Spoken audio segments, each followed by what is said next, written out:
What's up, everyone? Today's Monday. That means it's Mondays with Vish. I'm Grant Cohn. That's Vish Kumaran. And if you've been watching our show for the last year, the way it started was Mondays after games. Game happens, I lose it, go on a rant, we sleep on it, Vish brings me back to earth, but we end up usually seeing eye to eye on most things. So, Vish, I already ranted about the two quarterback system. What did you think after seeing it in the dress rehearsal? Yeah, I mean, there's a lot to get into with the two quarterback system. It certainly was not my favorite thing. I think before the draft, you and I would have conversations because every Monday you would give me a new theory on what they should do with the draft, draft Kyle Pitts, do this, do that, all of that.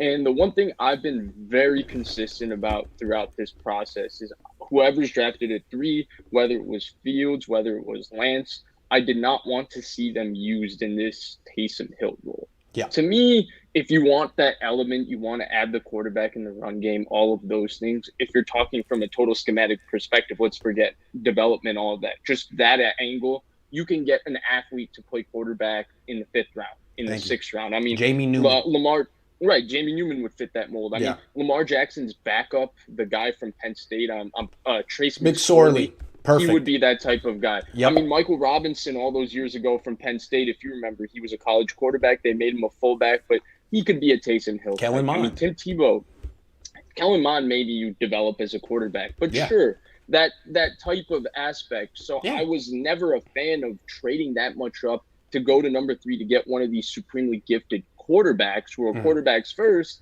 and then throw him in as a part of your run game to match with your starter. I mean, one of the examples I constantly kept throwing throughout the draft process was Baltimore tried it. Baltimore tried it for about 8 games. Joe Flacco was not a fan of it. Lamar Jackson, it looked stupid. And then finally, they pulled the plug. They said, we're not that good as we're a 500 football team. Let's just put Lamar Jackson in the game. And Lamar Jackson, who was raw as a rookie, right? He's refined and grown a lot the last 2 years, but he was a raw rookie, even though he had a lot of college pass attempts and experience in a pro-style system. And he immediately walked in with that number one defense and went 6-2 and carried them to the playoffs. And he did it on the back of his running and playmaking ability. So going back Not to his that, pocket passing.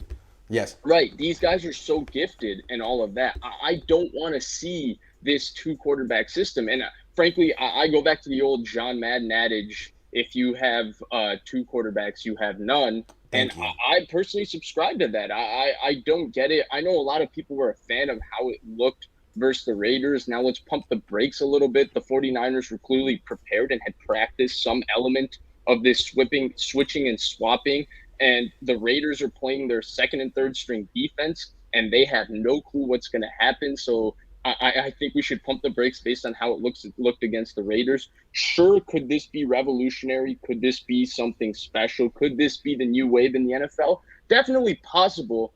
I just don't see the point of doing it with a $26 million quarterback and a quarterback that you invested 2 first-round picks and swapped another one and gave a third-round pick to go draft. See, the Jameis Winston, Taysom Hill, when Jameis Winston is very cheap, and Taysom Hill, even though he's not cheap, he's not cheap, but they've kind of used his contract to manipulate their cap logistics, and he's not the investment that they have, say, in a guy like a Trey Lance in terms of draft capital. That makes more sense to go with two cheaper quarterbacks and try something like this.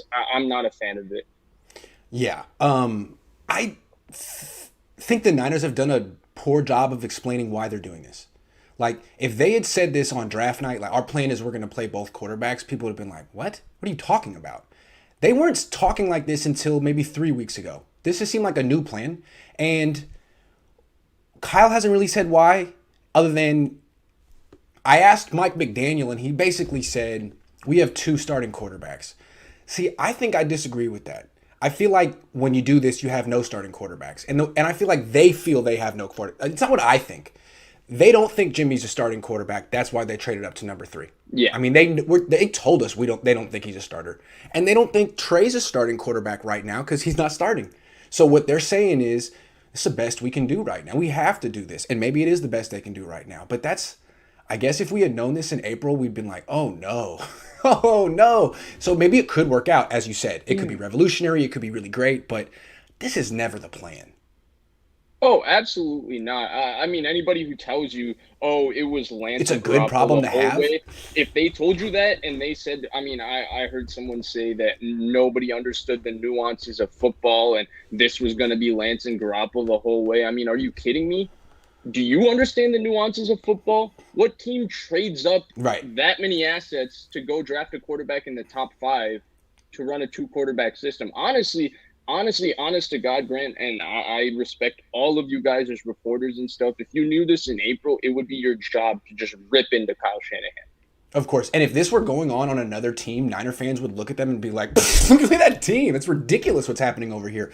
But it's their team and it's Kyle Shanahan, and you want to give him the benefit of the doubt. He puts a lot of thought into his stuff. But I think, again, what's happening here is it always goes back to the offseason reports of that Kyle getting here late and sort of having to be talked into Trey Lance. And that day that, a few days before the draft, he came out, looked upset.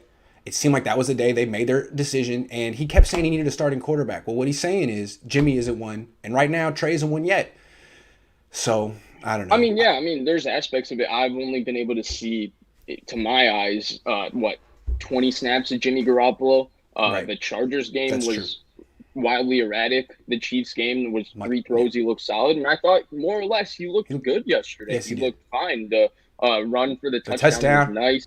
He showed some great toughness, and then yes, the throw to Trent Sherfield, while it was still high over the middle of the field, which he has a propensity to do, it was a gutsy throw in a closing pocket. It was a that's a good really throw. nice play, and it Yeah, highlighted his quick release and his ability on third down, where he stands in the pocket and he's willing to make throws. So 100%, but at the same time, I don't think they look. I don't think this is a situation where they look at Trey Lance and say we're 100% ready to just give him the job, because there's been a lot of inconsistencies with Trey Lance, whether it's been his accuracy, his post snap recognition, his just decision making overall, his decisiveness, and all of that. So I think that's why they've held off naming the starter. But I also think there's a reason, it's not no just one's taking the injuries. job. It's not just injuries. If they felt comfortable with how Garoppolo was playing, given how Lance has looked in this preseason, then they would just name Garoppolo the starter for Yep, now. yep, that's Why right. haven't they named a starter? So yeah, to me, this is making the best of a not a bad situation, but a non-ideal situation, a situation they didn't want, making the best of it. And I think they would really like Trey Lance to just take this eventually. They're giving him playing time because they want him to be their quarterback. That's why they traded up for him. But then again, if they play him like Taysom Hill, what can he really do to take the job? How long is this And going to go? to me, that's the $1 million question. Yeah, yeah. What would his development track be? Because that's a question I personally cannot answer. I have no clue. But I Like would what he love to did with the hear first Kyle team Shanahan. yesterday was hand off. That didn't make him a better quarterback, although it did make the offense dangerous. And that's what I go back to, right? Excuse me.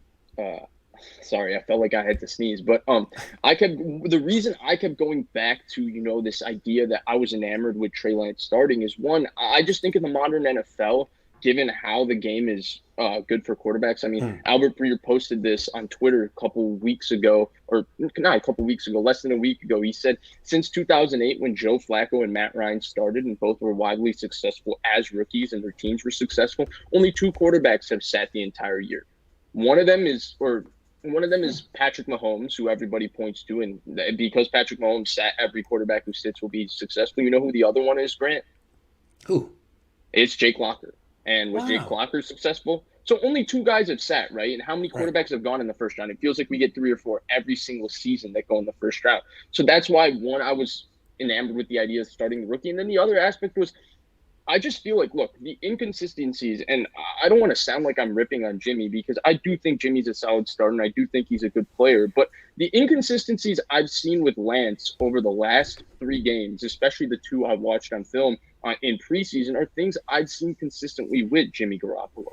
Right. Indecision in the pocket, not knowing where to go with the ball when post snap rotation changes where his, or takes away his first read. Yep. Sometimes looking a little frantic. Sometimes Hmm. inconsistent ball placement. Yep. Objectively, he is more accurate at this point than Lance, but Lance also has the upside of making more big time down the field throws that Garoppolo's arm frankly can't make. And Yeah. so you have this trade off and drop off, and then you add the fact that this team is going to be a run first football team. We're going to talk about the run game in a little bit, I think, Hmm. but I mean, you saw how special the run game looked. Raheem Mostert looked phenomenal. Trey Sermon looked phenomenal. Wayne Gallman has looked good in this preseason. Elijah Mitchell, JaMychal Hasty, they've all Yeah. looked good. He called them 5 NFL caliber backs, and you cannot disagree with that statement. They all look really good. The run blocking offensive line, Mike McGlinchey is a lead in run blocking. Trent Williams is the best in the NFL at what he does. Like, and Tomlinson's a good run blocker. Like, they're going to be able to run the football. So why not just rip the Band-Aid off and just play the guy who enhances the run game? Because frankly, when you look at this offensive line, when you look at these wide receivers, and when you look at this quarterback, no matter what, this team is going to struggle in the drop back pass game. No matter what. They're not built to do it. And there's one more thing I want to say before we move on. You're right. He enhances the run game. That's enough. The other thing, turnover margin. It's simple, but it's the most important thing in football, and I think that's another thing that Trey Lance is going to improve with this team. Just that's all I want to say. Yeah, and turnover margin.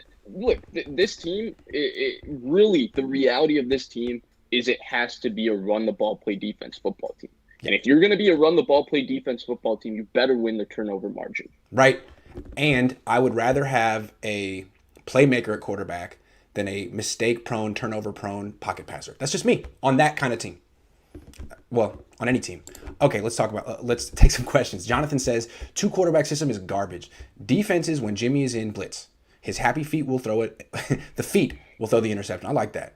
They only need to plan for Trey, who's dynamic. I mean, you can blitz Trey too, though. I mean, we saw the Chiefs a little bit. He struggled in terms of his recognition and finding where he needs to go with the ball here and there. But there's a reason that Trey's being used like Taysom Hill right now. It's not all his fault. It's the whole organization. I'm interested to see if he can. I still like Trey Lance. I still think he has an unreal skill set. Me too.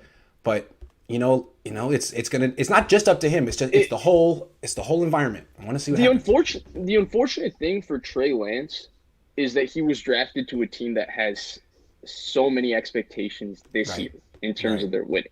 If the 49ers were a team like the Jets or the Jaguars, where Trey Lance is right now is not even that much of a problem.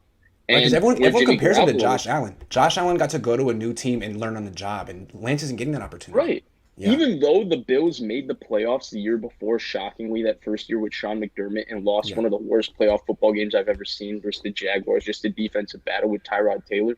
Most people expected the Bills to drop off and kind of rebuild things that year. Nobody thought the Bills were even a deserving playoff team when they made it the year before in 2017. Carlos says, do you think we will regret not taking Fields over Lance? Maybe we should have gone all in for Stafford. Oh, man. Fish.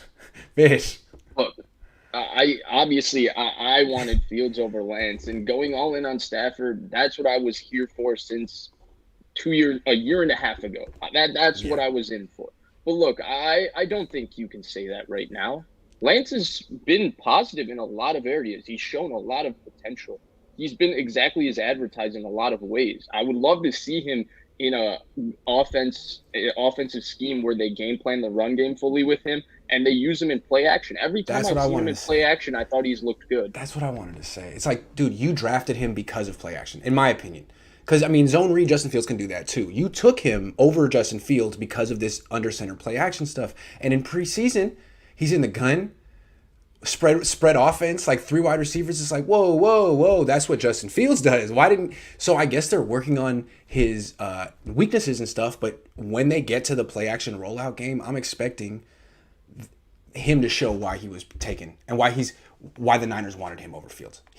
And Fields has looked good on that stuff so far, but Lance should look, special. He should.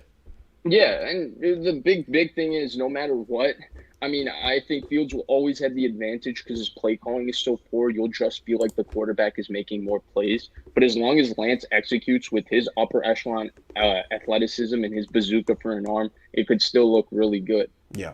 Jose, what's up, Jose? Says, the whole point of this, in my opinion, is to give Lance playing time until he's ready to take over since he hasn't played football in so long.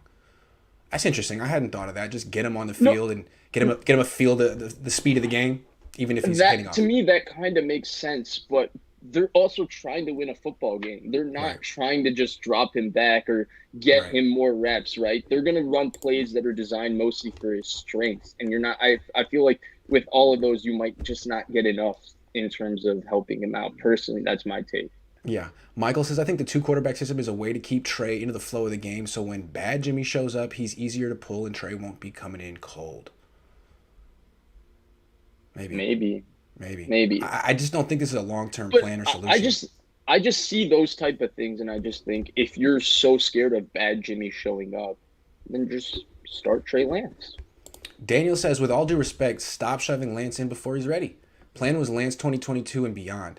Lynch was transparent. Jimmy wins when healthy. Lance has no experience sit and wait like Mahomes. I'm These sorry. comments are tough. I feel like we've been arguing with this one forever. With Yeah, all due, I thank mean, you. With all due it's respect, with yeah, stop shoving Lance I in feel before. like Plan this was is just an agree to 2022. disagree. Yeah, plan was 2022 and beyond. But I think what we've been saying is no one's plan when you trade up for the number 3 pick is to sit a guy for a year. No. You could do that if the Niners stuck at 12. If they hadn't traded up and they'd taken Mac Jones and they said we want to sit him for a year, you could say teams have done that. But this number 3 with the trade up, what you're saying is we can't chance it with this guy at 12. We need someone who's ready right now, and that's what the move is. Not, I mean, I'm just saying. Yeah, I mean, I'm logically, it just just saying doesn't make sense. it I doesn't mean, make Kyle sense. They can Shanahan and say John what they Lynch, want. they Yeah. do a really good job of saying what they want to say, and I feel like they do a really good job ensuring that people only believe certain things that they say and don't believe certain things they say. But Yeah. Tobin says right now Trey is a distant 5th out of the 5 first-round quarterbacks. I think that is a disappointment for all involved. Not panic, but not great either. I think everything you said is correct. I think it's fair, but at the same time, I just would But love it's to also not see about him. who's the best in the first Yeah, preseason of their rookie yeah, seasons. I of still course. think Lance has a great skill set. And I would love to see him go ahead and be put into an offense that's just heavy play action, heavy run game, which is what I anticipated him to be in. Because again, every time It's the in this reason he's here. preseason we've seen him in play action or we've Yeah. seen him roll out, it looks really good. Yeah, that throw he made rolling left yesterday, I thought was really Both of nice. them. And I The feel one to like, Hurd this week and Richie yeah, James last week too. Both were phenomenal. yeah, there's no wobble when he's throwing on the run. It's the same. I always compare him to Wentz. I've seen Wentz in person. When you see Wentz in the pocket, he is thinking. You know what I'm saying? You can see him thinking, and Hmm. it's not good. When he's on the run, he's playing naturally the way he did his whole life, and he looks phenomenal. I think Lance is very similar in that direction, in that way. And plus, he gives you the zone read, which Wentz doesn't give you. I still like the pick. He's 21. He needs to improve in all these other areas for sure. But there's so much he can do right now.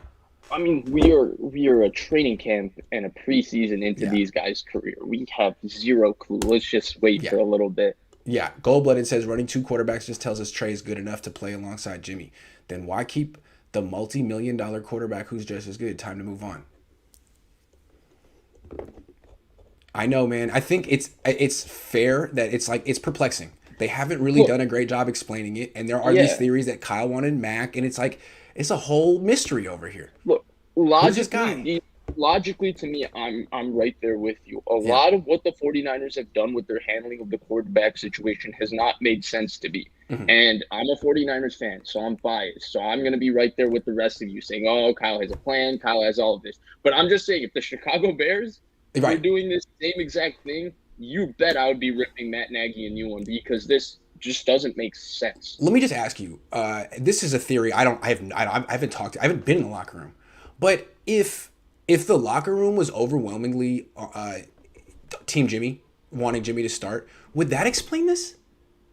Would that, because I mean they know Jimmy. He's their age. They've played a lot of games together. They like him. He's a likable person.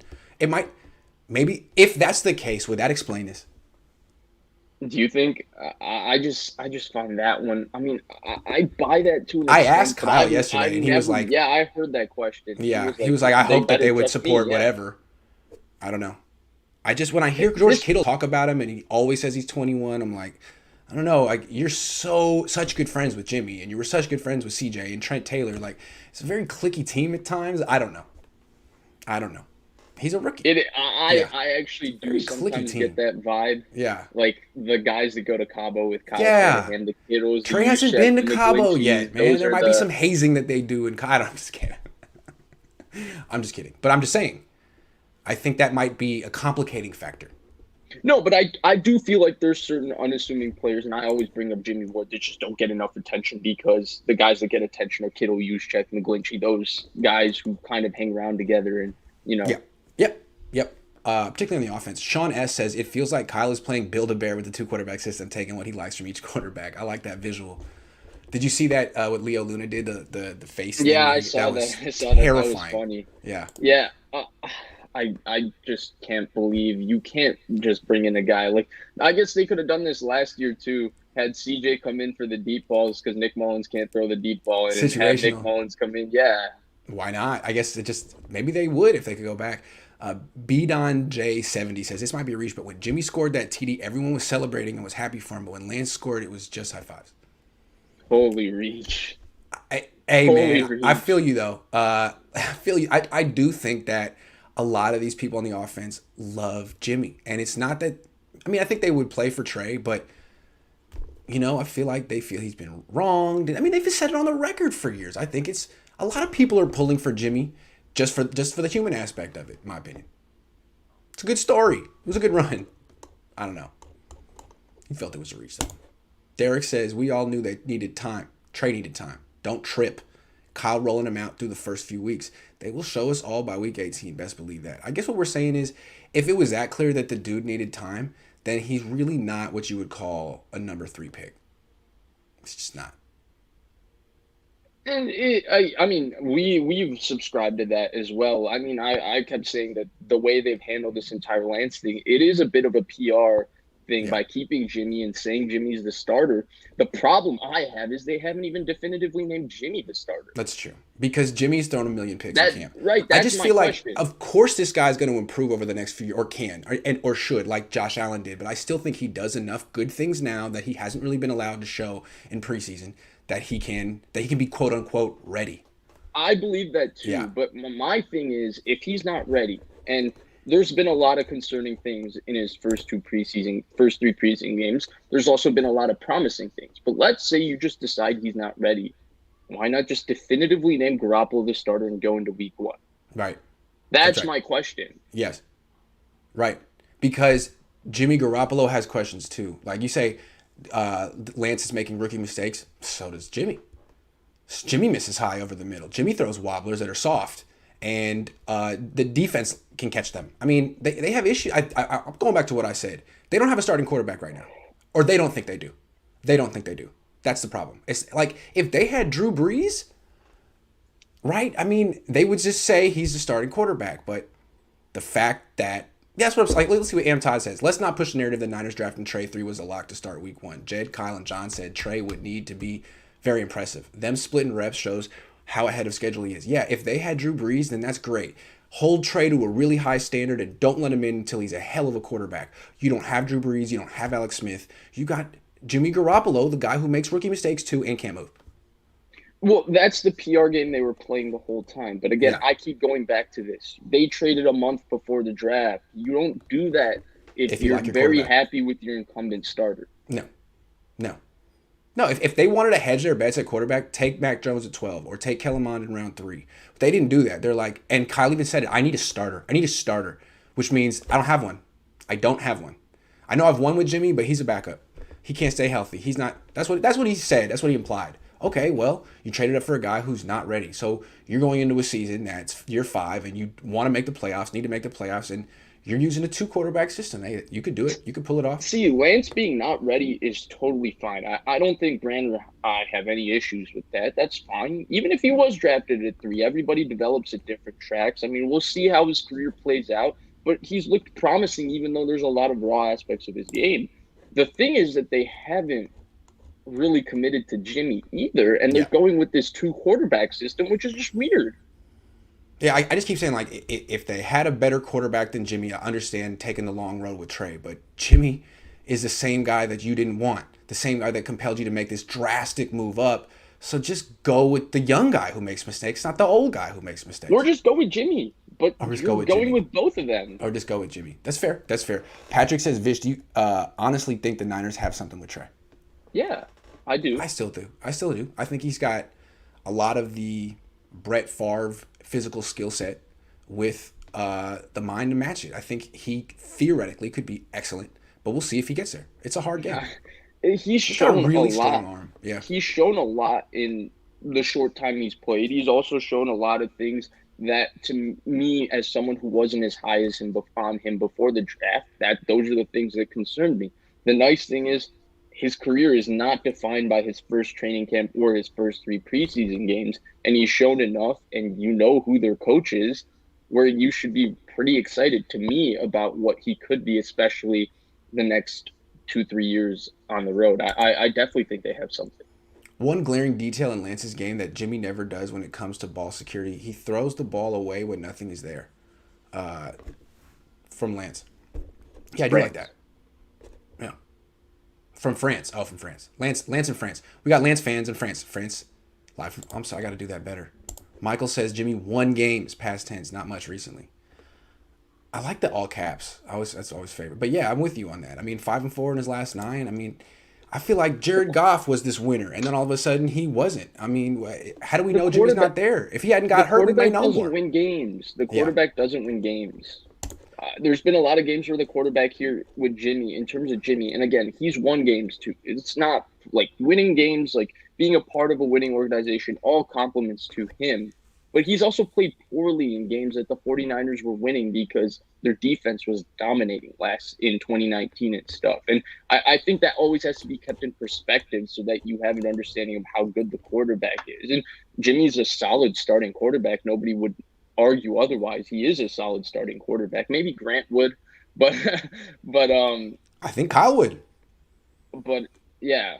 I'm just saying. Brian says, with Kyle Shanahan's ego, if this 2-quarterback system works, his head is going to explode. LOL. I just want to say, I think there's something to this in the sense that I feel like Kyle wants to be the star at all times. And he still is. Because when you have 2 quarterbacks, neither one's really a star. So it could work. But this is definitely in character for Kyle. He's in position to be the biggest genius of all time, if this works. Can we be honest? He's taking what we saw in that drive and the way he talked about it after the presser. This is not Drew Brees, Taysom Hill. No. Drew Brees, Taysom Hill was 1 or 2 plays every other drive or in the red zone. True. This is just mid-drive, put him on for 2 plays, then mid-drive, bring the other guy back on for 2 plays. This is, I mean, Greg Papa and Tim Ryan, who I personally do not enjoy very much on the commentary, were bringing up Roger Staubach, and I'm blanking on the name, but the other guy with the Cowboys in 1971, that was the last time this was done. They would switch off play for play. This is what this kind of was. This is not Drew Brees, Taysom Hill, because even the Saints, they named Jameis Winston definitively their starting quarterback. Hey, I'm just saying, if they do this week 1 and they lose, media across the country will blame Kyle Shanahan for this. It'll be this, that. You already know, right? Well, neither quarterback could get in a rhythm. Why did you do this? It's never worked before. I mean, and if it works, then he's the biggest genius. That's high variance, high stakes. You got to love that. Nick, thank you. I love that he's at least bold and I love Kyle Shanahan. So I love that he's bold enough to take it. It's a lot of fun to cover. Yeah. Supacin 4K Gaming says, rip the Band-Aid. Run game was the true road to the Super Bowl. Says they can't let that go. Play Trey and run all day. Play Trey and run all day. It rhymes. Yeah, if it rhymes. This team is very simple to me. They are a running football team. They have to be a run-first football team. Their goal should be 30 runs every game. Yep. They could probably do more than that. And I think Lance will probably get 7 or 8 of those. I would think. Oh, 100%. He'll get 7 or 8. Sermon will get 10 to 12. Mostert will get 14 to 15. That's a lot of runs right there. And then Debo will get 3 or 2. Frank Garcia says, overall assessment of Jalen Hurd. Bear with us. That's a topic. We're going to get there in a minute. But we're going to dedicate that one to you, Frank. Matt says they want to keep the starter a mystery for Detroit. Yeah, because if they named a starter now, Detroit might win. But if you leave Detroit in the dark, that's the competitive advantage. You need to take down the Lions. Because Detroit's not going to prep for Trey Lance at all, even if you name, Exactly. They're like, oh, Trey's not going to play. Let's not prepare. I don't think he's going to play. Trent says what we're seeing is inexperience in plays that aren't his specialty, so he can improve. Let the kid start the 2 easiest games and play his game. Sure. Or let him, not start, but still play 50% of the snaps and play his game. Either way, he should look good if they do what he says. I'm with you. Trenton. Daniel. We got so many. This keep coming. Daniel says, Transparent Lynch said, he's back. Transparent Lynch, that's his name. Good Jimmy, bad Jimmy, Transparent Lynch. said 2022 quarterback prospects didn't look as promising as 2021 draft, so they moved up to 3. 2021 season won't be as bad as 2020. Pick would have been worse 5 quarterbacks versus needing to get the one guy. Yeah, because in 2019, everybody knew in 2018 that Kyler Murray would be the best player in that draft. And in 2020, everybody knew in 2019 that Joe Burrow would be the best player in the draft. Yeah, you don't need to let the season play out. You can kind of just project who's going to be good right now. And Zach Wilson. Like with Rosen. Yeah, Zach Everyone knew he was going to be great Rosen, coming out of high everybody school. knew since his senior year of high school. So, Like that was just a formality, his college career. Yeah, who needs to actually play games and watch and evaluate? Daniel, thank you. That was good. You're right. We agree. Kyler says, I remember when you didn't have to pay to get a question answered. I'm sorry. There's hella questions. People thought it was weird to tip Grant. A year later, this dude blew up. Congrats on the success, Grant. Thank you, Kyler. I don't mean to make people pay to answer questions, but if I answered every question, I mean, there's thousands in here. Nick says, Grant, you need to delete your Kanye tweet. Why do people love Kanye so much, man? That guy he made some good music 10 years ago, but he hasn't made it in a while. I'm just saying.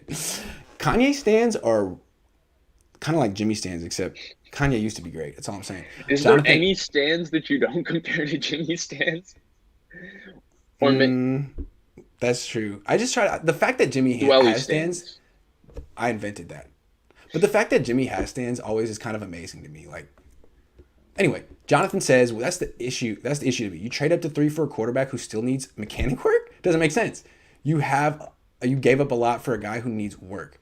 Yeah, especially when 11th pick is a guy who doesn't need as much and looks good. And the 15th pick was a guy who looks good. So in that context, what's the vision here? I still advocated for Lance, think it was the right pick, but I just feel like it's a little concerning right now. The question is, do you have the conviction that you can get the quarterback there? Can you put in the work on the quarterback? Yes. Like Andy Reid could have had that conviction with Patrick Mahomes because he was there when it happened with Brett Favre. Yes. But again, trading up to 11 for Mahomes or 10 is not the same as trading up to 3. It's just not the same. Right. And also, it was the day of the draft after you went through the entire process and you identified him as the one special guy and you wanted to go get him. See, I don't think the Kansas City Chiefs were going to trade up for a quarterback. This is just my personal belief. I could be totally wrong. But the way I always read that situation is that Kansas City was comfortable with Alex Smith. And if somebody took Patrick Mahomes, like say the Niners took Patrick Mahomes number 2 overall, Kansas City wasn't going to trade up and go get Deshaun Watson or Mitchell Trubisky. They didn't trade up for a quarterback. They traded up for Mahomes. Yeah, that's right. That's a big distinction. Keneal says, this is my thing. If we don't start Trey versus Detroit or Philly, when's a good time to start him? The schedule gets tough. Weeks 3 to 9. I agree with that. It's tough. You might have to wait until week 10 at that point. I'm just saying, it's an ideal. I mean, Detroit and Philly could be ideal because he could be inconsistent and win and build confidence. Yeah, I actually disagree a little bit. I mean, I think division games can be tough to throw him in, but I think the refreshing element of bringing in the new quarterback and stuff, it might be a good reset button. I think there is a possibility that depending on the season goes, you can throw him in at any time. I mean, even the Indy game, which was supposed to be one of the toughest games on their schedule, week by week, that game is getting easier because they're having a little 2020 Niners in terms of injuries over there. But this is a really good comment. Grant, you spoke so highly of Lance in camp and how much better he looked compared to Jimmy. Do you think the panic is premature? Playbook not open yet. That's a fair point. That's a really fair point. And I want to say another thing. Some of these, Lance is responsible for a lot of these drops because he doesn't make it easy on his receivers. That being said, it's 24% of his attempts right now in preseason, which is like an aberration from a small sample size. In camp, there were drops, but not like this. And I think what's happening is he's a little overamped in these preseason games in ways that he's not in practice. And it should kind of revert to the norm. There's still going to be drops, but not at this level. And I think when it does revert, he'll look a lot like he looked in camp. That's all I'm saying. I haven't had the benefit of seeing him in camp, so I'm just going to hypothesize. I think at whatever point he just got comfortable with what the Niners defense was doing to him, and that's positive because that tells you once he gets comfortable with and understanding what defenses are doing, and he learns it quickly, he starts playing really well. It just, for me, when I go back to the Kansas City game especially, it just felt like It was just in terms of recognition, he got confused a couple times, and that's why you see him. Yep. You see the start his throw, then reset, and then Yep. throw the ball. Yeah. This is Jimmy, but this is Trey. Yeah. Amtod99 says Jags got a fifth for Minshew. Let's just settle for a third or fourth for James before he sabotages us by going head first dive into the. Okay. Yeah, that dive yesterday in the preseason game was like, I just so flashbacks to Kansas City 3 years ago. It was like, he's lowering his shoulder. Wow. Okay. Yeah. Nice, dude. That was really gutsy. Oh God. Come on, and Jimmy. even Kyle Shanahan, when they asked him after the game, he was like, "Yeah, it's impressive. Like, why is he doing that in a preseason game? Just throw it to Hogan in the flat." Yeah, what are you doing, dude? But okay. Rich says Kyle hasn't won without Jimmy! Exclamation point. Yeah, that's what makes this very interesting. I mean, if you think Trey Lance is as good as Nick Mullins and C.J. Beathard, then thank you, Vish. All right, we're like 10 minutes behind on these comments. Yeah. Both Trey rookies, Lance and Sermon, have failed to fully grab their respective jobs. Is Sermon the least explosive of all the running backs right now?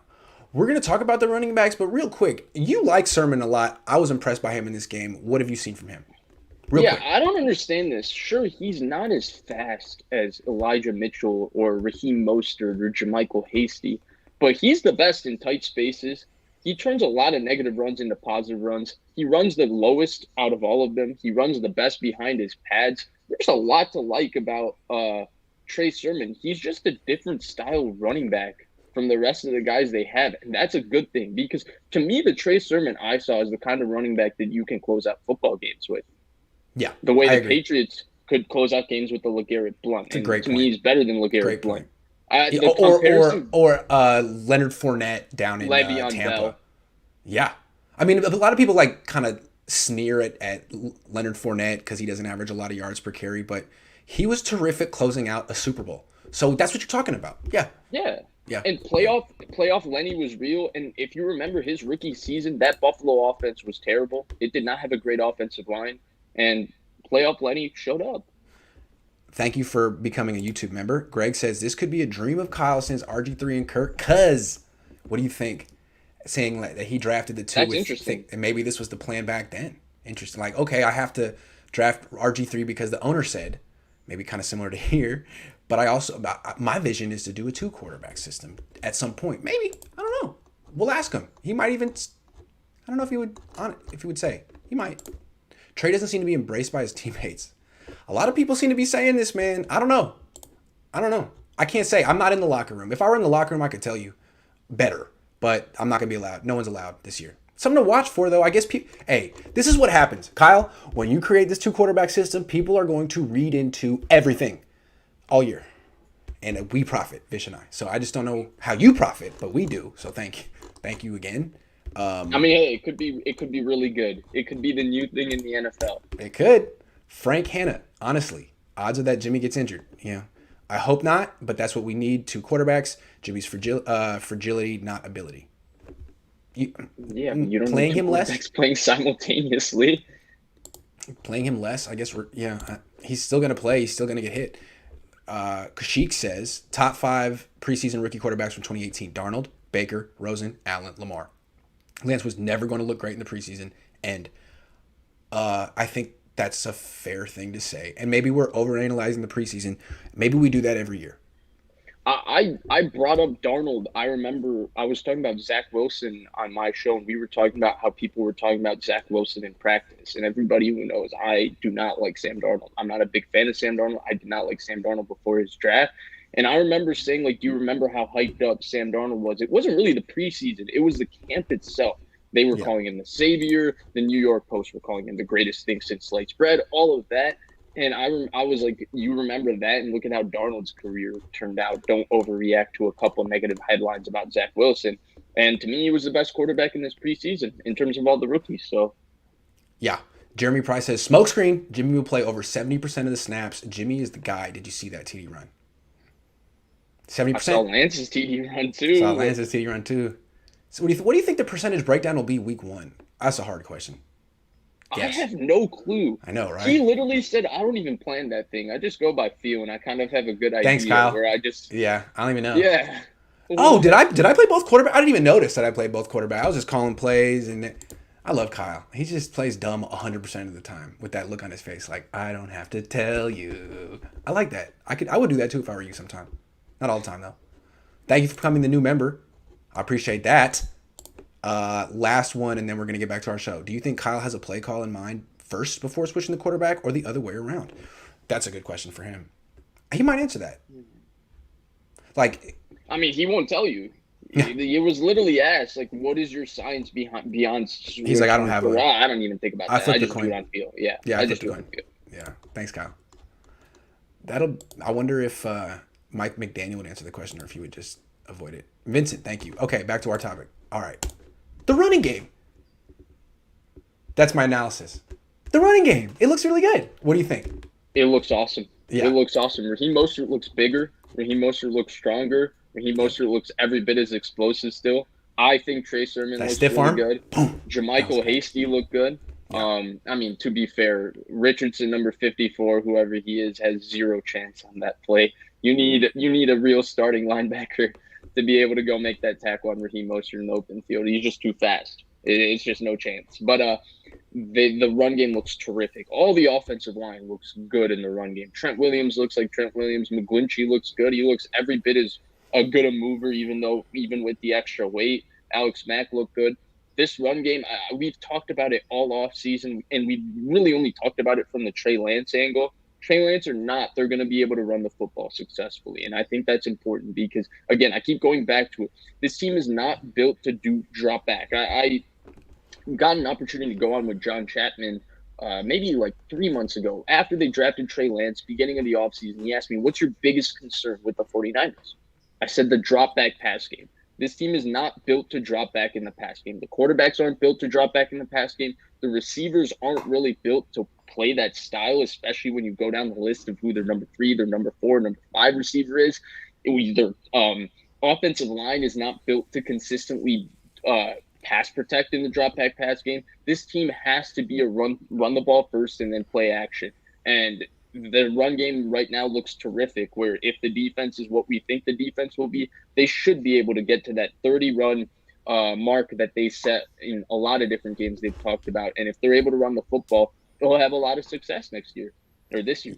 Yeah, I think what I'm most encouraged about with the running game, I mean, having more depth at running back is really good. But I think schematically it's evolved. Like in 2019, they were schematically ahead of the league. Like those jet sweeps and end arounds were, I mean, the stuff they did to Carolina, like Carolina had never seen those run before. Yeah. It was like playing Navy or something, you know, like Naval Academy plays. And I feel like they didn't evolve much from 19 to 20. They did a lot of the same stuff. And since they had so much success in 19, defenses always do a good job of studying and adjusting, and I thought they had good adjustments for the 49ers, and now I feel like they're back ahead of the league. That what they're going to be doing this year is going to have people like freaking confused, and they're going to have a lot of long runs where people aren't touched, and it's going to look a lot like, I mean, it's going to look different than 2019, but with similar results, like people running free. It's going to be a lot of fun. And I really respect that about Kyle. Like he can be so consistently ahead of the game here. Yeah. And you go back to 19, right? The big thing in 19 was they became the most diverse run game, in my opinion, in NFL history. Like they didn't just major in running outside zone, inside zone with orbit motion, jet motion, and then using jet sweeps and all of that. They could run power. They could run gap scheme. They could do every single run, and they had varieties of every single run. And they would just confuse teams because a lot of their runs would look the exact same, except they would change where a guard goes and stuff like that. It was, I mean, I personally, I've learned a lot of run game stuff very recently, and I did not understand a lot. I still am yet to understand a lot of their run game because it was very much a very complex and diverse run game. And I mean, you talked about it just formationally. How many times did they come out with Trey Lance in the pistol, and they have Juszczyk and Kittle lined up in line. They have Juszczyk and Kittle lined up next to him. The things they can do with those two. The touchdown run with Hurd coming one way. I mean, there's going to be so many wrinkles that they haven't shown yet, and defenses are going to see for the first time, and they're going to be like, next time we play you, we're going to know what to do. I keep going back to it. This is the one team in the NFL. If Trey Lance starts, they'll have 6 ball carriers on the field. If Trey Lance isn't on the field, they will still have all 5 eligibles that are very capable ball carriers. When you go Debo, Ayuk, Kittle, Juszczyk, and Mostert /Sermon / whoever the running back is, that's unheard of. Julian says, Grant, do you have a degree? Just wondering. I do. I graduated from UCLA in 2010. UCLE? UCLE. It's different. It's better. UCLE, El Cerrito. UCLA in 2010 with a degree in English literature. They didn't have a journalism department. They don't have a journalism department at UCLA, but I was able to master the art of the narrative, which I use every day covering the 49ers, as the coach in the comment section is pointing out right now. He's a little angry at me today, but coach, me and him have a, back and forth relationship. We'll be cool tomorrow, but he's not giving me any donations today. That's how mad he is. He's just writing it without. That's fine. I wouldn't donate if I was mad either. I'm just saying. I've never donated to the coach's fund, so I understand. So, but I'm glad that people know that I went to the University of California in El Cerrito, which is prestigious. Russell says, I love Trey so far, but my dude has to tighten up in these press conferences. Both our quarterbacks give the most generic answers ever. Yeah. Yeah, dude. What's up with that?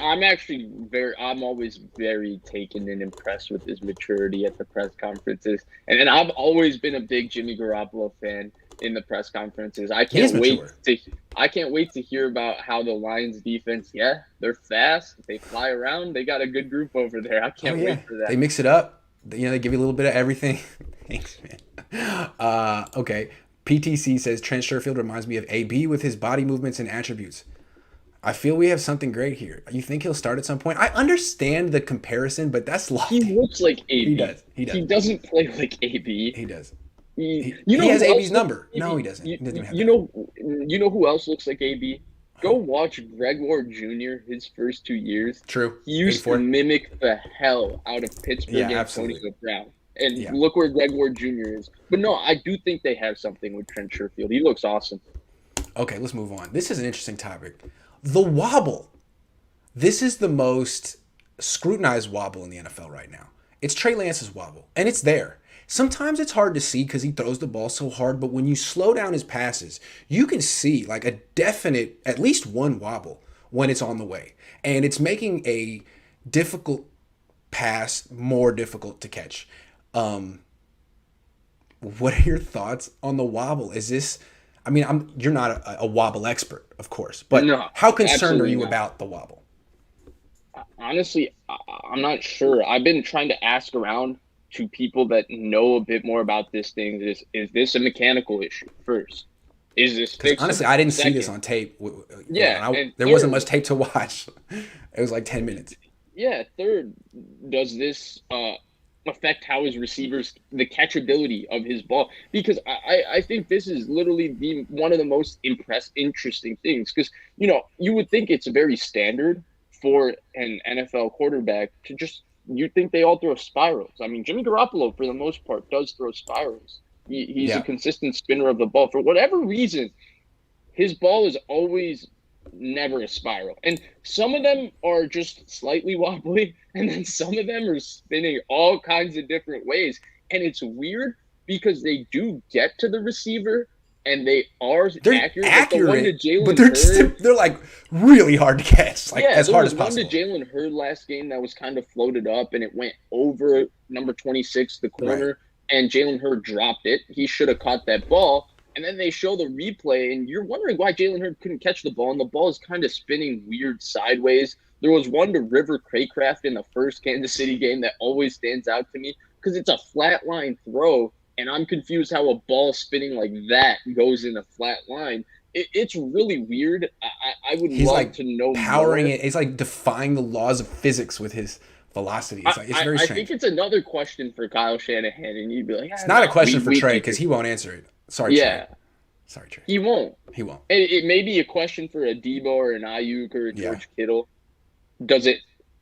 I mean, it might not even be specific to him. Is it easier to catch spirals? But then it's kind of a leading question. I don't know. Honestly, I have a couple points I want to make on the wobble real quick. I don't know how to fix it. That's up to him. I don't know if it's fixable. All I know is Larry Fitzgerald could catch it. Michael Crabtree could catch it. Anquan Bolden could catch it. Kendrick Bourne probably could catch it. If you have a quarterback like Brett Favre or Trey Lance or Josh Allen, you're going to need to prioritize some wide receivers with great hands. And, Stephon Diggs is that. Stephon Diggs has phenomenal hands. Phenomenal. And he's also a great receiver. He's all around Emmanuel great. Sanders? Yeah, I mean, I just think that you know how they started getting yak receivers to complement Jimmy? Well, now you're going to need to get some receivers with some mitts to complement Trey. And that's what To be Harbaugh did with Kaepernick. to be fair, I actually disagree. I think they have those guys. Mo Sanu is the Crabtree, Bolden, that type of guy in terms of his hands. He's Dwelly, got huge hands. Dwelly, Dwelly is that guy. Dwelly can Debo catch his Samuel and ball. Brandon Ayuk both have above average hand sizes in the NFL, and they both catch the ball consistently away from their body. Now, Debo has concentration drops, but that, like Kendrick Bourne, has nothing to do with the strength in his hands. He's got really big, strong hands. So I think they have those guys. It's just about doing that consistently.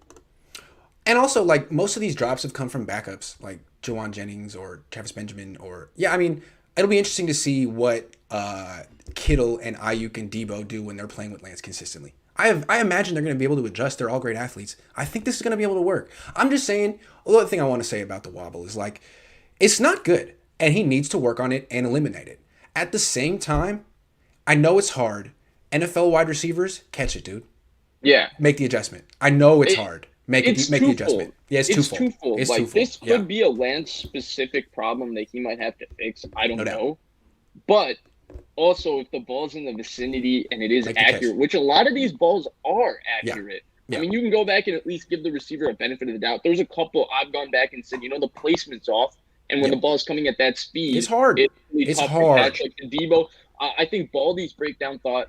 I was watching Baldy's. The breakdown, Debo one would have he been thought- impossible. That was Yeah, really, he that was thought like the this. Debo one versus the Yeah. Chargers, he should have caught. But Debo's running an in full speed this way, and the ball is right here, and the ball is coming at that I'm talking speed. about the I two thought- Jalen Hurd dropped yesterday. Agreed. Those would have been Agreed. hard, but catch the ball, Jalen. Even the one going to the ground, it was a poor throw. It was. If he threw it Bad low, throw. Jalen Hurts wide open in the middle of the field. Yep. But that was one he actually took pace off of the ball, and I just feel like. Look, we can criticize the placement, which we have. We can criticize the wobble, which we have, even though we're not sure, honestly. But these are also good wide receivers. They got to also make these plays. Yeah, a fair point. MD 2020 says the wobble is not a big deal. Ball placement is more important.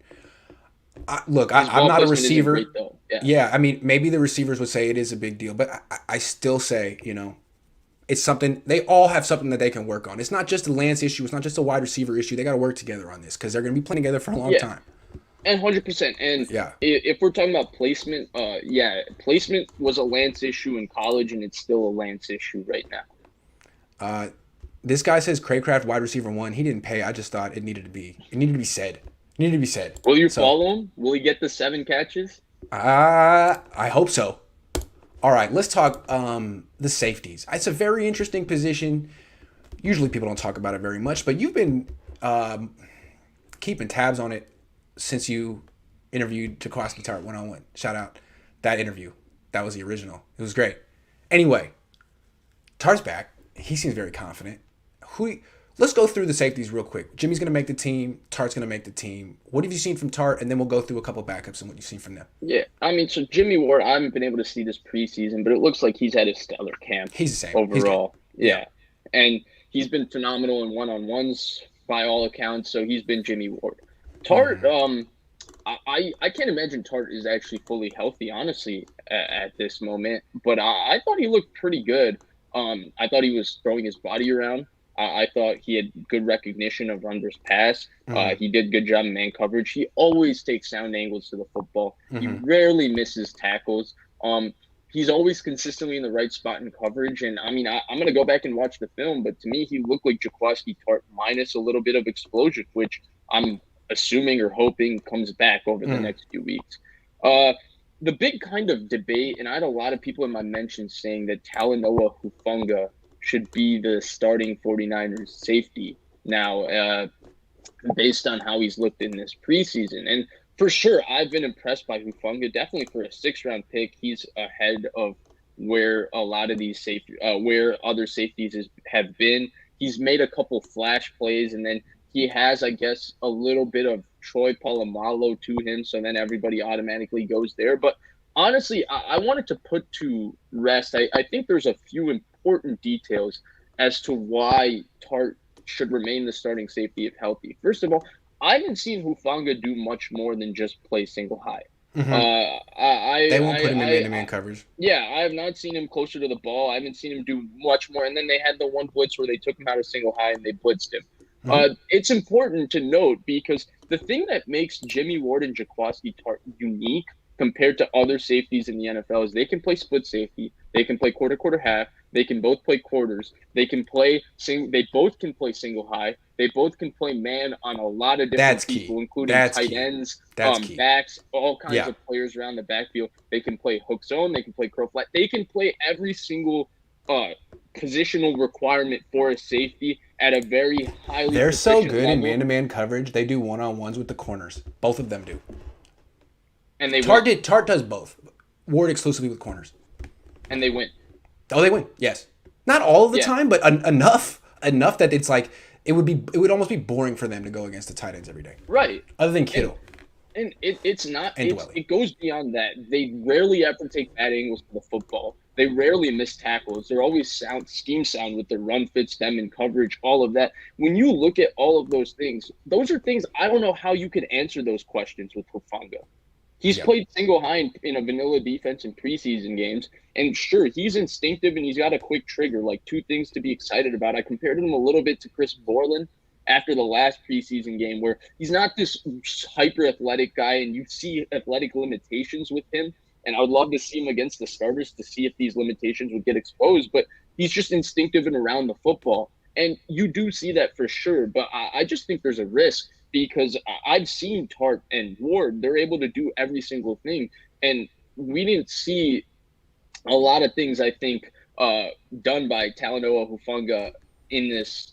He's a fifth-round pick. You got to hide his weaknesses. He's not Troy Polamalu. He's got weaknesses, man-to-man coverage. So you'll see him. I actually watched him. I watched him a decent amount at USC, and there are specific weaknesses, especially with his movement skills in general. He is like Jaquiski Tartt and Jimmy Ward were drafted within the first 50 picks of the draft because they are elite movers. Yeah. Especially Tartt at his size. Yeah. Talanoa Hufanga was a 6th-round pick for a reason. One was injury. The other reason was the fact that he runs a 4.65 40. He's not a special level athlete in terms of his hips and all of those type of things. True. Vince says, if Kittle and others never take to Lance, is it in the realm of possibility that they pull to Seattle and get those players out of town? Yes, of course. If those guys like dig their heels in and you know, but I don't think it's going to happen. But yeah, I mean, if it were to come to, that's what happened in Seattle. It seemed like a lot of the defense wasn't really into the team becoming an offensive team under Russell Wilson, and those malcontents were moved for the good of the team. But I don't think it shouldn't come to that. I don't think it's going to come to that. I think this is a way overreaction. And if you don't mind, since we were talking about the safeties, I did want to sum up. It's like the fourth fan that's been picking up on this, though. It's very interesting. This little human dynamic thing here. It seems like certain fans have noticed.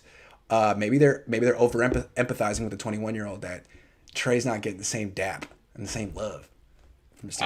I mean, I actually haven't noticed this at all, so this is unique and interesting to me. If you don't mind, I just wanted to add a couple more things on the safety topic. Please do. Sorry about that. The first thing I wanted to add is one, I still think Hufanga was a steal, and I think he's played really well, and he's definitely flashed. I just think there should be a little bit of reservation before you're pushing to start him over a player of Tartt's caliber, because you also have to understand what his weaknesses are, and we haven't seen him do the things at the diversity that we've seen Tartt do for the last 4 years. And then the other thing I wanted to add, and I think this is important for the conversation, is for whatever reason, there's an obsession with replacing Jaquiski Tartt and Jimmy Ward amongst Niners fans. I mean, they wanted Jimmy Ward replaced with Adrian Colbert, Tarvarius Moore. They wanted Jaquiski Tartt replaced at the beginning of this offseason with Tavon Wilson, who I'm not even sure is going to make this team at this point. And now Hufanga. When these are two of the more consistently better players on this defense, I'd just say be careful what you wish for. Okay, cool. I like that. All right, moving on.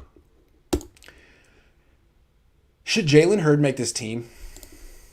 Yeah, I think he should.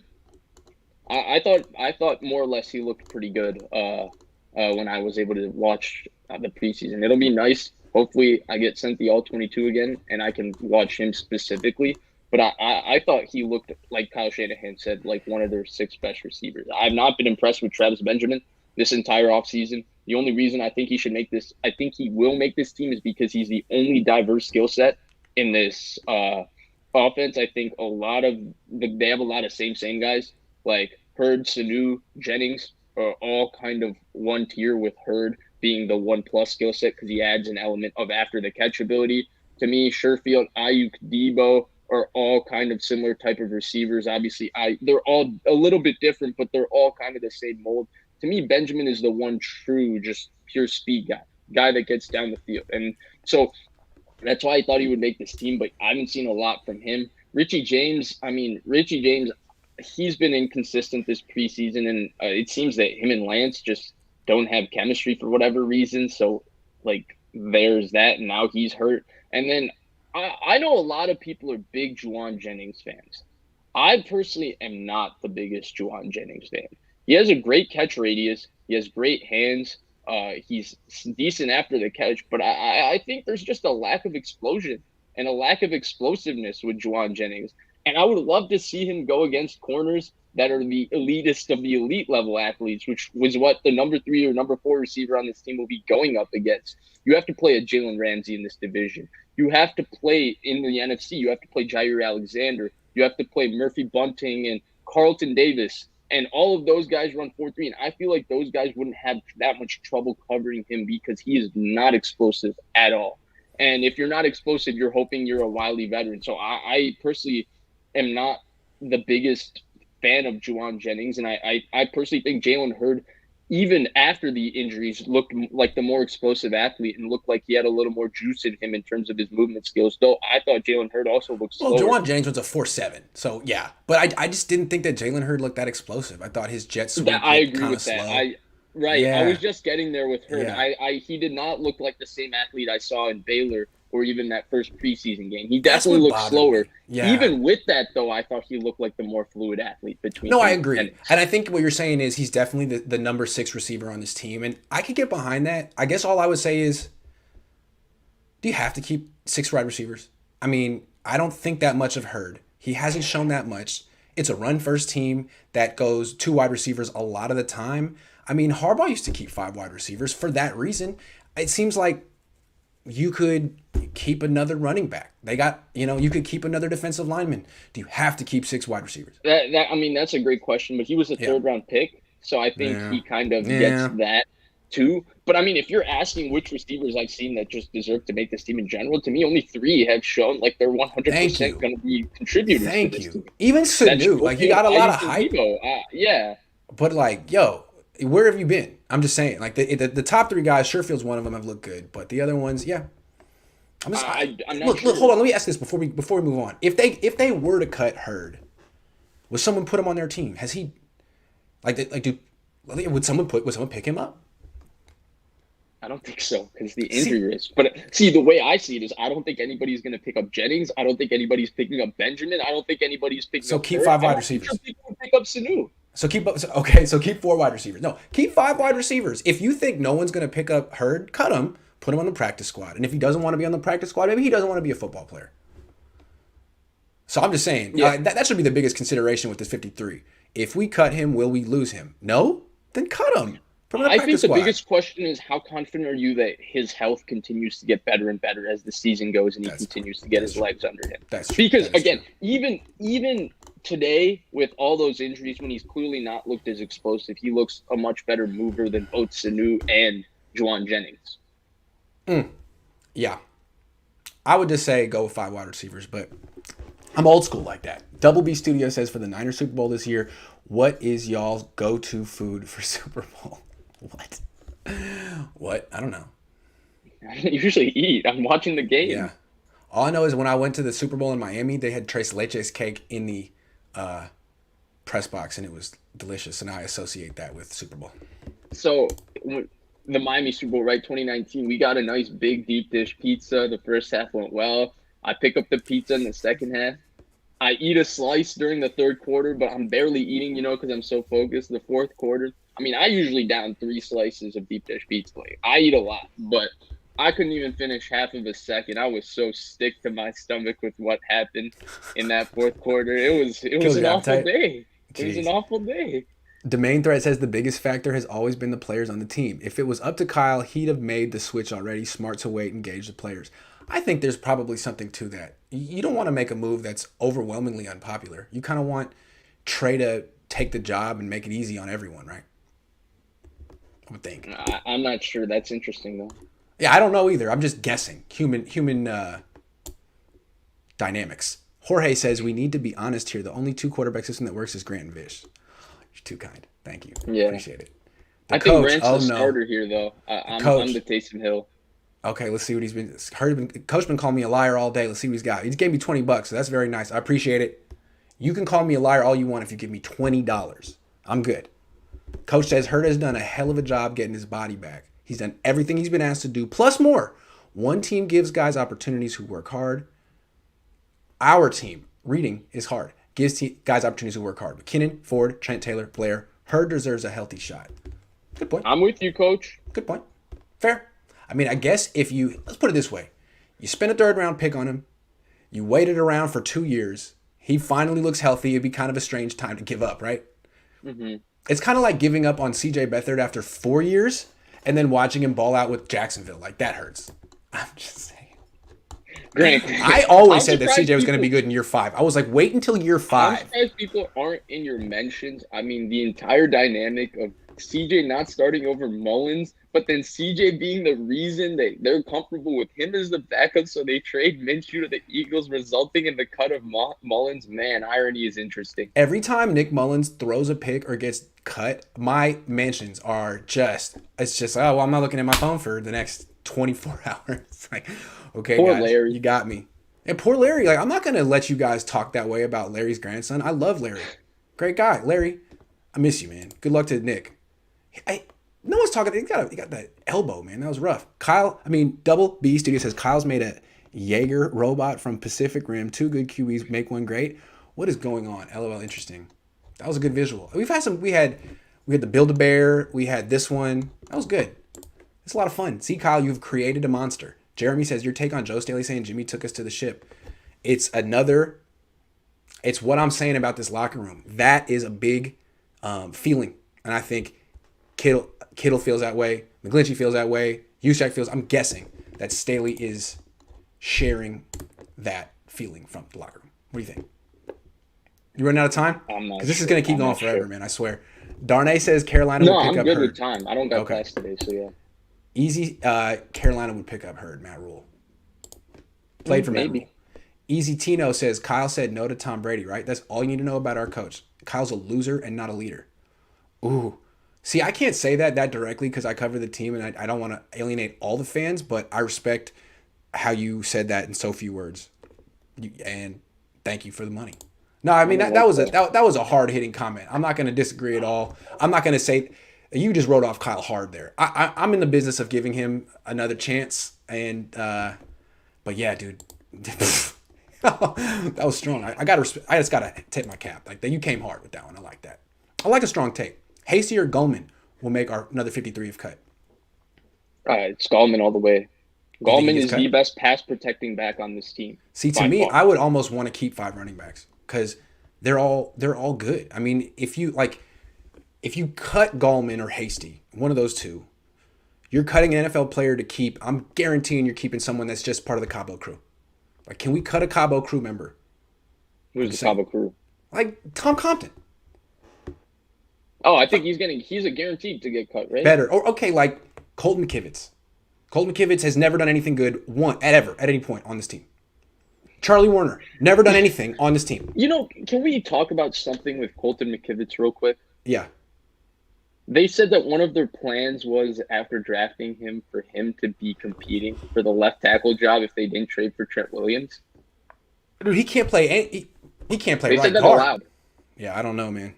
See, to me, if they cut Colton McKivitz, I'm not sure he would get picked up. If they cut Charlie Warner, I mean, Caden Smith did, so it's possible, but I don't know, man.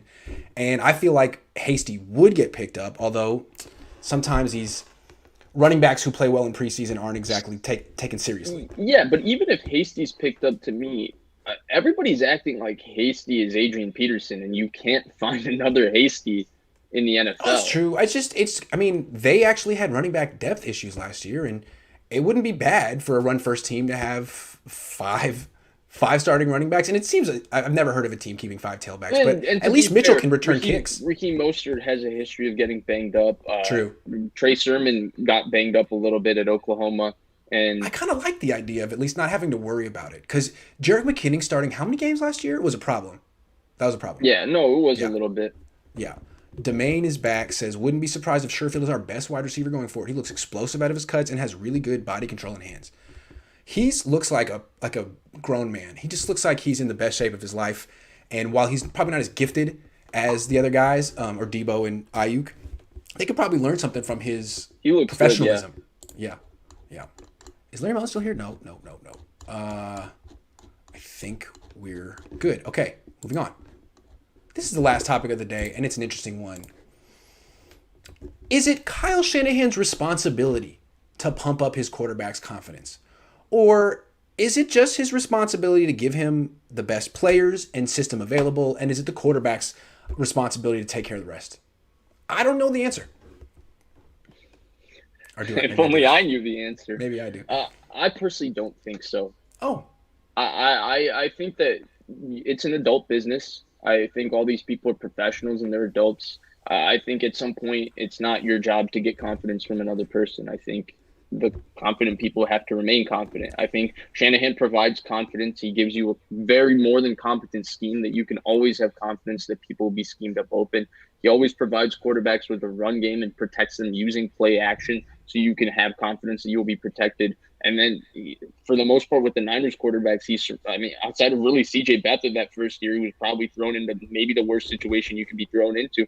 He's always protected the quarterbacks reasonably well in terms of their surrounding and supporting cast and the way they game plan and the coaches that are around them knowing that things are better. I don't think it's his job personally. That's just my take, to pump up a quarterback and do what Jim Harbaugh did by constantly telling him that's why I asked that he's the best. Harbaugh acted like that was his job.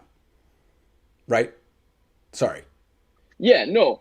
Fair, absolutely, he did that. He took that seriously. He did that because he was a quarterback who I think felt had coaches who hurt his confidence. And Alex Smith had that too. Alex Smith definitely had that, for sure. But I think the thing with Kyle is that the thing that makes him kind of interesting is that he's not overly effusive with praise, but he's not exactly overly critical in pressers either. He's just saying, it needs to get better. It was by no means perfect, but it was pretty good. Says that, Or it was by no means great, but it was pretty good. We just don't know what he's like in the meetings. That's what we don't know. But I think the interesting thing I've always read about Kyle Shanahan is that's his standard answer for like 98% of players. But there are times where he can be overly defensive and come out and just gush emotion and happiness about a player. I mean, we see it when he talks about Kirk Cousins every time, but even 49ers players, Mike McGlinchey last year, he came out and was like, if we would do it again, we would do it again. CJ Beathard has gotten something like that, but I mean, not every player has gotten it. Certainly there's a lot of really good players. Yeah, but even in Trent Williams, it's a different case, because Trent Williams, it's not a case of his play. He's just a one-of-one Hall of Fame level player. But it's pretty interesting to me that that's just the way he is. And personally, I don't think it's his job. Like, I personally don't think it's the job of my boss. I mean, I guess you can call Kyle's not really, in this case, Kyle is the boss, but I don't think every head coach in a sense is the player's boss. They're but as much maybe a higher level colleague or something. That's maybe the way you can describe it. In Kyle's case, he has control of the 53, so he's the boss of all these players. I personally, when I do enter the workforce, hopefully next year, and everything goes right, I personally don't need my boss to be telling me, like, Vish, you're a great worker. Vish, you're the best computer scientist we know. Vish, you're my favorite software engineer. I don't personally think that that's a requirement. Maybe it's a requirement in football, but I don't think that's his job. They're professionals. They all should have confidence in their craft. That's why they made it so far. Look, here's what I want to say here. I guess I'm going to look at it a different way. I've always looked at John Gruden as being a grinder on his quarterbacks. And I think Kyle is too. I think he's a lot like Gruden, a lot like his dad, old school, kind of a hard ass. And, there's been a lot of successful coaches like that. I mean, there just have been. But you could say it's not necessarily his job to pump up a quarterback's confidence, although if a coach can do that, that's a nice asset. You could put that on your resume. And it's definitely not your job to hurt a quarterback's confidence. Let's say that. It's definitely not your job to do that. And I'm not saying he is doing that because I'm not in the quarterback meetings. But I'm just trying to like look at some patterns. Jimmy Garoppolo's confidence seemed to get worse over time on this team. Brian Hoyer's tank. You can point to a specific example. Jimmy Garoppolo has not played free and easy as a 49ers quarterback since week 1 of 2018. Yeah, he played week 1 of 2018 free and easy. He threw 3 picks. And then week 2 versus Detroit, the game they won, it is actually one of Jimmy Garoppolo's worst starts as a 49ers quarterback. Dude, he stands there. Yeah. He's like, I'm not throwing a pick. I'm taking the sack. It's like, whoa, what are you doing? Yep, I agree. He was frantic. So, look, we saw it happen with Jimmy. We saw it happen with Hoyer. We saw it happen with CJ. We saw it happen with Mullins. Like, no quarterback has gotten more confident over time on this team. And I'm not saying we've seen it with Trey. It's too early to call. But the one thing that's interesting to me is Rosen, okay? He comes here, just a total failure. And the one time he talks, he definitely sounded depressed. Gets cut, goes to Atlanta. And I'm not saying it's going to work out for him in Atlanta. It hasn't been that much time. But he's there with, what's his name, Arthur Smith? Okay, that guy resurrected Ryan Tannehill's career. He's done this before. And Rosen goes out and has a good first outing with the Falcons. And when he talks, he's smiling. And he says he's in a much better place mentally. And he says it was really nice to go out there and not know the offense and kind of just play like Pop Warner, as opposed to what you have to do here, which is you have to execute it to Kyle Shanahan's liking. And he has a very high standard. And it was just interesting to hear him talk that way. So something for Kyle to think about, at least. Yeah. I mean, it's interesting. Did you hear that? I did. I actually heard the. It was very interesting. I thought it was interesting. I read it more so as it was just nice for him to finally play. He wasn't thinking about this, that, and ensuring that he was doing things right. I didn't think that was. But don't you feel like you see these quarterbacks thinking like? Don't you feel like what Jimmy ever since that week against the Vikings that what Jimmy's been doing is kind of overthinking it? What does Kyle want me to do? Oh my God! Maybe a little bit. He wanted me to go to this guy. He's not open. What do I do? You and I have pointed out in the past that, Kyle Shanahan hasn't had that long-term relationship with the quarterback where it's been him and a quarterback for a very extended period of time. His dad had it. He's always maximized every quarterback. His dad had it with Elway. Hell yeah, he had it with Elway. He's always maximized the quarterbacks he's had, and he's a phenomenal play caller and game planner. Yeah. But he's kind of just moved from quarterback to quarterback. It's just been a couple years with this guy, a couple years with that guy, a couple years. I think Jimmy might be his longest tenured quarterback since Matt Schaub. That's what I'm saying. He's had him now for 5 years, but he hasn't started all that much in that 5 years. But he's had him for 5 years. I still disagree with it, but I don't think it's out of the realm of possibility of like this could be something. Yeah, it's the only thing that really concerns me about the development of Trey Lance. He's got the team, he's got the weapons, he's got the system. That's a great start. Does he have the mentor? Does he have the guy who's going to bring out the best in him or not? I don't know. I don't. You can't say one way or another because this is Kyle's first real test. I mean, he had RG3. RG3 got hurt. That was an incomplete. He didn't develop Kirk Cousins. That was really McVay. So this is his first go of it, and we'll see. It's very early. So it'll be interesting to see. But the other thing to Trey Lance's credit is he seems to have the makeup to be able to not get rattled. Although to me, he has looked a little bit underconfident in these preseason games relative to the way Mac Jones and Zach Wilson and Justin Fields have been looking, just in terms of confidence, nothing else. There are certain young men who respond well to a hard-ass coach. Sorry to use that phrase, but you know what I'm saying? Like, I'm sure Mac Jones could take it because he played for Saban. And I'm sure Jimmy can take it to a certain extent, although his confidence has gone because he played for Belichick. Josh McDaniels is notoriously difficult too. And Lance was, a godsend for North Dakota State. They were happy to have him. Like, he should have been at Ohio State. So I don't know if he's ever been in a room where someone's talking to him like this. He's always been the savior of a small place. And now it's like, dude, you're not doing it right. And he's like, I can only imagine, wow, this is new. This is a new experience. So. I'm just excited to see how all of this is played out. I mean, we've talked about so many different things on this show, whether it's, the 2 quarterback system, Kyle Shanahan, all these things. this season is going to be awesome to see how all of this ends up playing out because I have I'm skeptical about certain things, but I still believe in Kyle Shanahan. So Kyle, thank it you might for come giving through. us all the content, not just some of the content, all the content this year. He It's been told great. you that. He said I he was going to do that for you. Yeah, because I keep asking this question and he keeps giving me this attitude when he answers. Like, I know the media wants us to say. I know you. I was like, dude, no, no, no, no, no, no, no, no. You got me all wrong, man. The Please fans want it. drag this out. So I think he gets that. So He thank you. gives you this smirk too every time, like, this is our little joke. You're gonna keep asking it. I'm gonna give you the same answer. You're gonna post about it. Everybody's business does well. Exactly, and I think a lot of the players and coaches kind of like having a banter with me. It's fun, like it's a little unpredictable. I might be critical, I might be humorous, but I think they enjoy it most. I think that's what I'm seeing.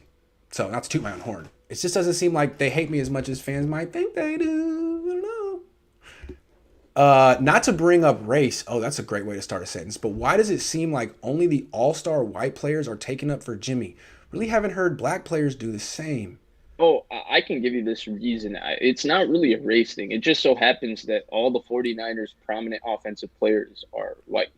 That's true. That's all it is. That's true. The prominent black defensive player on this team is Fred Warner, and he's not really answering quarterback questions every time. The guys that That's answer true. the quarterback questions are the Kittles, Juszczyk, McGlinchey, and then to an extent the Raheem Mosterts, and Trent Williams is the other guy, but Trent Williams mostly just talks about Trent Williams in his pressers. So, That is true. Raheem Mostert talked yeah, yesterday, and he played it right down the middle. Like yeah. Jimmy's good, Trey's good. I mean, I couldn't tell a preference for him. Ayuk and Debo haven't really talked much. They don't talk that They much. don't talk that They much. get the one standard presser, and That's they're true. both not really talkative. Debo just goes, yes, sir. And Ayuk just talks about just generally a little more. Debo's The a dark talk, horse to me. He's clearly very smart, and he gives short answers with a twinkle in his eye, like I'm messing with you. I would like to get to know him a little bit better. yeah. He's interesting. I like Ayuk looks a little introverted, which is cool. That's fine. That's fine. Yeah, Yeah, it just that's so totally happens fine. that the talkative Debo is not. offensive players, the No. talkative offensive players that Yeah. are put in front of the media and constantly ask these quarterback questions are George Kittle, Mike McGlinchey, and Kyle Juszczyk. Use check. Yeah. Daniel Sotelo says, "Hey guys, should we maybe put blame on Lynch and Peters for not allowing Kyle to get his starting quarterback, even if it was Mac?"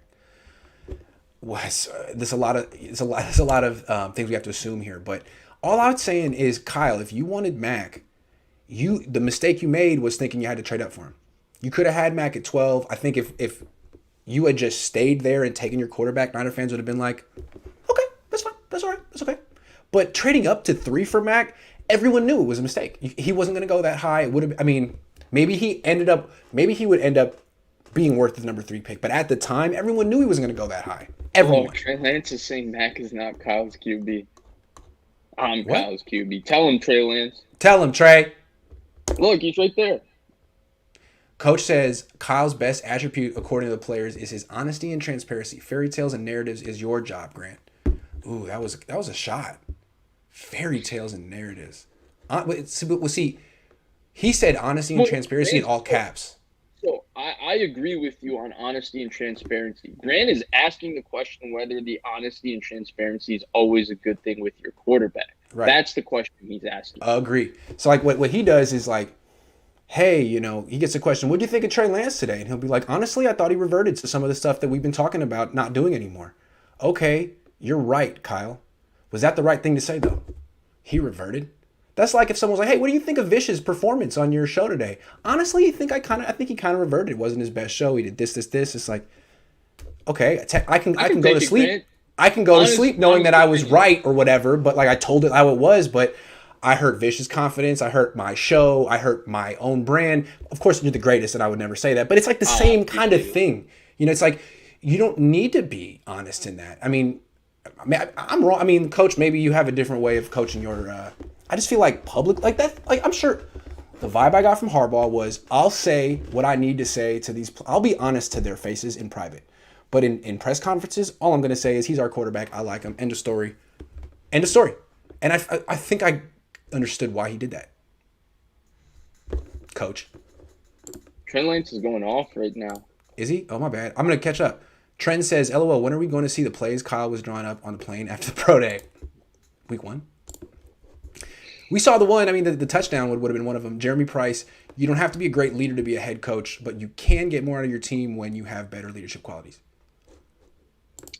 Yeah, I think that's for I think that you do have to be a great leader to be a head coach, but I don't think every great leader looks the same, if that makes sense. Like, not every great leader is going to be the type of orator speaker that Mike Tomlin is. I mean, Mike Tomlin just blows your socks off every time. You're like, wow, Mike Tomlin could lead any type of company and you would be successful just because he's such a great speaker and he just is so well spoken and all of that. And then you have Belichick, who, to coach the way he's coached for that long and have the success he has, you have to be a great leader. I don't think he strikes you as what a conventional quote unquote great leader looks like. I mean, Mike Tomlin would kick his butt in a debate every time with the hood of, Man Jones played well. That's not impressive. Mike Tomlin would kick his butt, And, I actually feel that most of the leadership in that New England franchise for a long time was coming from Brady. And Belichick is one of these coordinators who had a lot of success because he had Brady. Brady is, God, he's so impressive. He is a head coach. He is the closest thing I've ever seen in football to a player coach. Manning was like a coordinator coach. It's Peyton. Manning was a coordinator coach. It was great, and it was so much fun to watch him call plays. But Brady, I think, has the full picture in a way that I've never seen him do it. Anyway. I know. It's great. The way he motivates that defense to stop Aaron Rodgers after 3 Dude, he gets in the huddle. He's like, look, guys, here's what you're going to do. Me? You're going to tackle, and you're going to rush the quarterback, and you're going to get an interception break. It's amazing. It's a lot like Chris Paul leadership. Yeah. It's just transcendent. It's transcendent. Yeah, Curry's gravity. Rashad says, don't you dare talk about Steph Curry's gravity in the Bay Area. You will get bounced. Rashad says Jimmy needs his confidence inflated. He's at best when he plays with confidence. I will always feel that way. Agree. Keeping Trey as humble as possible is the best approach for him. Maybe. If Jim Harbaugh took over this team next year, like let's say that Kyle goes 3-14 and they fire him and Jim Harbaugh's like, yo, let me come save you. And they have this like dramatic reconciliation, him and Jed. First thing he would do would be, pump up Jimmy's confidence. First thing he would do. Or one of them, pick one, and just say, this is the best quarterback in the league. That's the first thing he would do. I know he would. I've seen him do it. I was there. Fable Jimmy just said one of the funniest things. He said, Fish, you said it's not Kyle's job to pump up his guys, but now you're giving Brady props for something you just said isn't important. Sarcasm. I was joking. Sarcasm, yeah. Jan Evander Balin says, can you imagine a split 2-back set with Jimmy behind center with Lance next to Mostert? Oh, I'm trying to see the two quarterbacks on the field at the same time. Figure it out, Kyle. Figure it out. Yeah, you know what though? I think Jimmy, to his credit, would have greater body language than Joe Flacco ever did. I brought up the Ravens comparison earlier in the show. Right, because what they would do with the wild card, they would have Lance at quarterback with hands on the hips, looking away from the play, like looking at the sideline, like this is what you want me to do. Jay Cutler was the same way. Jay Cutler was also a problem with it. He did not like it. So funny. Well, then just retire because you're a dinosaur. I saw Juice on the side chopping it up with Trey. Good to know. We have to get to the bottom. We have to get all this stuff. We got to know. Seth says, Grant, you have the best fan base because they get you riled up on things like this that you don't need to get riled up. That's true. You guys are instigators. I'm looking for stuff like that. It's your fault. Seth says, please ask tough questions in the next presser. It's today. Here's the thing. I was talking to Vish earlier. I do have a tough question for Kyle, but I can't ask it yet. I have to see him commit to this 2-quarterback system in a regular season game because if I ask the question, he can always say, well, you don't know what I'm planning to do. But my question is, 95% of the questions he's fielding about this quarterback controversy revolve around who should start week 1. Ultimately, that's not the issue. The issue is Trey Lance's long-term development. Why is this quarterback committee the best way to develop Trey Lance? He can just say, well, you don't know how I'm going to do it week 1. And I'd have to say, you're right. So let me see what he does first, and that's my question. Because the interesting thing about it is that it could be that they just are doing the quarterback by committee right now because they think that's the best way for them to win in week 1 and week 2. Mm-hmm. But then everybody brings up the end game of, well, they drafted Trey Lance for 2023, Grant, not for 2021 or 2022. True. 2024, actually. Jeremy Price says Chip Kelly is not a great leader. Tom Sula not a great leader. I'm sorry, Vish. You're still a G though. They were bad. Vish a great leader. He's got that leadership. Hey, Tom Sula was a great leader. He's a good leader of defensive linemen. No, you always say the funny story with your dad. I think is it you and your dad that said the story of him congratulating them after like a 30-point loss? Pittsburgh, yeah. He walked around and shook every player's hand and thanked them for their work. And Joe Staley looked around like, yo, this is wild. Like, he was almost like, who is this guy, man? Is this our coach? I've never met this guy before. It's not our coach. Can't be our coach. Please tell me it's not our head coach. Jim Tom Sula, wherever you are, God love you. He's probably got $20 million somewhere because Jed York made a terrible decision. But life is funny that way. Vish, this was an hour-and-a-half show. Thank you so much. I know it's your off day. Go do something irresponsible. Just kidding. It's a makeup for last week. We got the Wi-Fi fixed yesterday after 1 week without Wi-Fi. By the way, Blake and Vish Sports took a 6-day hiatus because of this Wi-Fi. We will be back streaming tonight. We will talk about this quarterback system, but we will also be talking about Justin Fields, Bruce Mack, a lot of other things. Shameless plug. Sorry, Grant had to do it, but we also need to get you on very soon again. So we got to do that before the season. I believe you have the second largest YouTube channel of current Bay Area analysts after me, which is cool. I think that's really cool. Anyway, just shout out Vish. You should definitely subscribe. It's a hell of a YouTube channel. Thank you so much. And you don't even only do Bay Area stuff. It's really an eclectic group of topics for a very educated fan base. So if that appeals to you, and it should, if you're here, subscribe. Yeah, we do end up talking Niners every show. Like my co-host Blake, who's a Packers fan, is now well in Niners Twitter, and he has a good understanding of the dynamics between the receiver competition between Juwan Jennings, Jalen Hurd, Travis Benjamin, and River Craycraft. He's really into that.